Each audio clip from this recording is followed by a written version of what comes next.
감사합니다. 오늘 이 아침에도 베드로전서 3장에 있는 말씀으로 선언의 길에 계속된 말씀을 보겠습니다. 오늘 말씀은 한 절만 봅니다. 7절 한 절만 봅니다.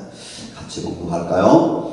남편들아 이와 같이 지식을 따라 너희 아내와 동거하고 그를 더 연약한 그릇이요 또 생명의 은혜를 함께 이어받을 자로 알아 귀히 여기라.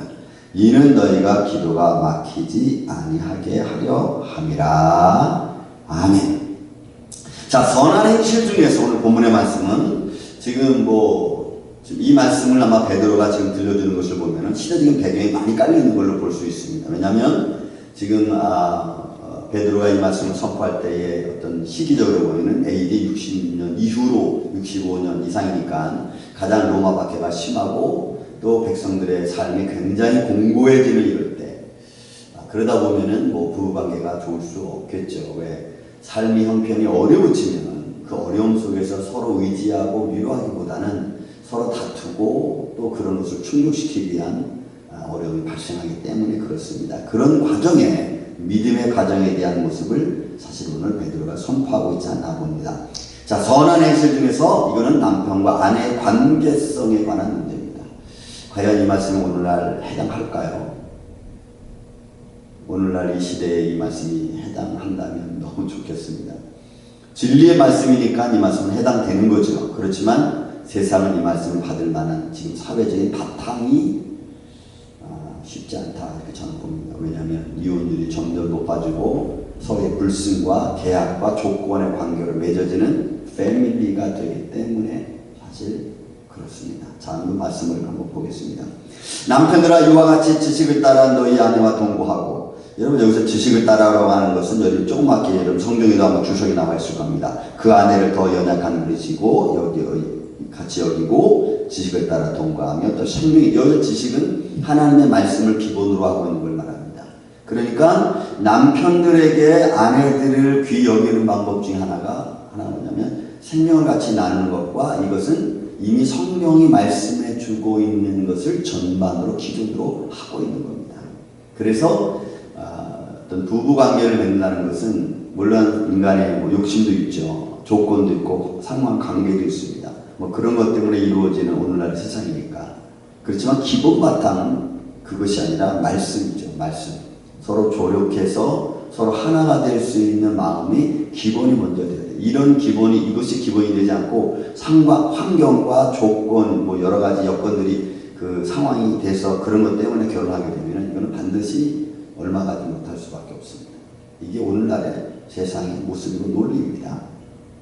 자, 그리고 또 하나는 연약한 것이라는 표현입니다. 남성에게 준 권위와 어떤 육체적인 것, 신체적인 것, 생물학적인 것도 있죠. 그런 것을 포함한 그런 모습을 말하고 있는 것입니다. 그러니까 성경에서 하나님께서 아담을 창조하시고 그리고 아담을 잠들게 하시고 깊이 잠들게 하시고 거기서 갈대뼈에서 하와를 만들고 그리고 조력자로 삼으셨습니다. 그러니까 많은 신학자들도 목사님들 말씀하지만 남자의 외적인 면보다 내적인 면을 충족시켜 줄 수 있는 조력자가 하와 여자가 아니냐 이렇게 봅니다. 틀린 말은 아닌 것 같아요. 어떻게 말을 붙여도. 근데 분명한 것은 연약한 자라는 겁니다. 남자보다는 연약한 자라는 겁니다. 자, 그런 면에서 내가 사랑하는 남편 또 아내에 대해서 남편은 그런 마음을 가지라고 하는 겁니다. 그 다음에 또 하나 더 중요한 것이 그렇게 내적인 조력자와 외적인 조력자 동시에 갖고 있지만 더 중요한 것은 창조의 원리에 관한 거죠. 생명의 은혜를 함께 이어받을 자로 알아 귀히 여기라. 여러분 생명을 같이 나눌 수 있는 겁니다. 하나님이 하와를 주셨을 때 남편을 위로하고 서로 내적인 면을 충족해 주는 것뿐만이 아니고 생명을 이어받을 자. 그래서 여기는 하나님의 축복과 하나님의 영광과 가정에 대한 영광과 사랑이 함께 되어져 있는 거죠. 포함되어져 있는 말씀입니다. 그러므로 생명을 같이 나눌 수 있는 하나님의 사람으로 하나님께서 하와를 주셨다. 그런데 여러분 오늘날 이 하나님의 축복이 어떻게 됐습니까? 가만히 보세요. 하나님의 생명과 번성하라. 그리고 생명을 같이 은혜를 입을 자인데 여러분 이 축복의 말씀이 오늘날 어떻게 되죠? 이게 저주처럼 볼 수 있습니다. 왜냐하면 엄마 없이 아빠 없이 태어난 아이들, 또 그런 말미암아 고아가 생기고, 또 그런 거는 사생자도 생기고, 원치 않는 아이들 임신하고, 그죠? 세상의 논리를 가만히 보세요. 중국은 지금도 여러분, 요번에 이탈리아 그렇죠, 북쪽에 중국인들이 많아서 제조업 공장하고 있지 않습니까?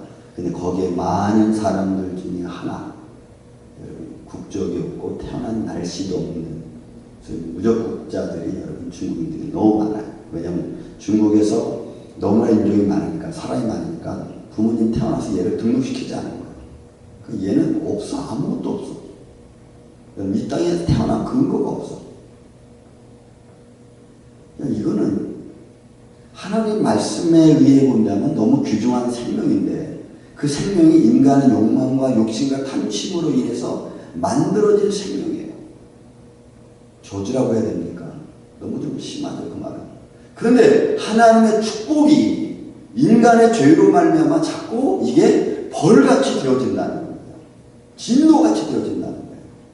이게 오늘날의 세상에 너무 무서운 결과입니다. 그런 것들은 찾으면 너무나 많아요. 하나님의 축복이 지금은 인간의 죄와 욕망과 욕심 때문에 그것이 불협함을 만들고 그것이 하나님의 진노가 되어버린 현상들이 얼마나 많은지 몰라요. 그게 어느 나라인들 없겠습니까? 너무 무서운 말씀 안 주셨습니다. 하나님의 축복이 진노가 되면은 그거는 감당할 길이 없는 거예요. 또 하나 여러분, 7절 하반절 말씀 보면 이는 너희 기도가 막히지 아니하게 하려. 여기서 막힌다는 말은 방해한다는 겁니다. 방해하는 거예요. 그러니까 남편과 아내가 불협화음이 일어나고 남편과 아내가 문제가 생기면 여러분, 기도하는 데 문제예요. 기도가 막히는 거예요. 여러분 고린도전서 7장에 있는 말씀 보면은 너희가 잠시 동안 떨어져 있다가 기도할 동안 떨어져 있다가 다시 합해라. 그렇게 말씀합니다. 이는 하나님께서 주신 기본 원리예요. 그런 믿음의 근거하고 사랑의 근거하면 괜찮아요. 그러나 사람이 믿음에 근거하고 사랑에 근거하지 아니고 사람이 욕망에 근거하면 그게 문제가 된다는 거죠. 오늘날 이 세상의 삶의 모습이 여러분 똑같아요. 오늘날 우리가 하나님께 영광스러운 기도를 드리고 기도와 말씀으로 우리가 거룩해지는데 거기서 기도가 막혀버리면 그러면 그때부터는 우리의 삶에 공고함이 시작이 되는 거예요. 여러분 이 시대가 지금 그런 시대가 돼가고 있어요. 기도가 점점 막히는 시대고 또 기도가 환난과 역경 때문에 스탑되는 시대고, 여러분 우리가 지금 겪고 있지 않습니까? 지금 이 짤막한 이 전염병 하나 때문에 교회가 예배를 못 드리고 또 기도도 하는 것도 이제 쉽게 되고 여러 가지 현상이 앞으로 나타날지 몰라요. 근데 그런 모든 것들이 왜 오느냐? 사실 하나님 주신 축복이 내가 잘못함으로 환경이 잘못되어짐으로 여러분 그게 저주가 되어지면은 그거는 바꿀 수 있는 방법이 없어요. 우리가 회개하고 돌이키지 않는 한 바꿔지지 않아요. 그래서 베드로는 이야기하는 겁니다. 환난 나오고 나면 그때는 어떤 일이 번질지, 어떤 일이 생길지 몰라요. 전쟁이 터지고 또 전염병이 이렇게 심하게 터지면 여러분 별별 문제가 지금 다 생기잖아요.